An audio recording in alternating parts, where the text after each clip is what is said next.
Awak mortir self-propelled 2S-4 Yulpan Rusia menimbulkan pukulan dahsyat pada posisi angkatan bersenjata Ukraina. Rekamannya ramai beredar di media sosial Telegram pada Rabu 12 Oktober 2022. 2S-4 Yulpan adalah mortir berat self-propelled Soviet 240 mm. 2S-4 adalah sebutan untuk Grau. Diketahui Yulpan merupakan sistem mortir terbesar yang digunakan saat ini.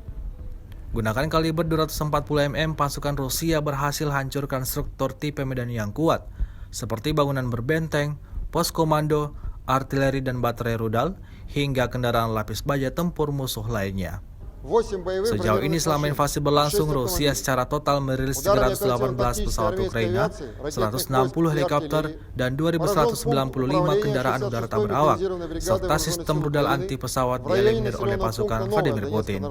Sementara itu dari kubu Kiev, Kementerian Pertahanan Ukraina melaporkan 240 tentara Rusia dieliminir dalam sehari terakhir. Total 63.110 prajurit Federasi Rusia meninggal sejak awal konflik hingga hari ke-230.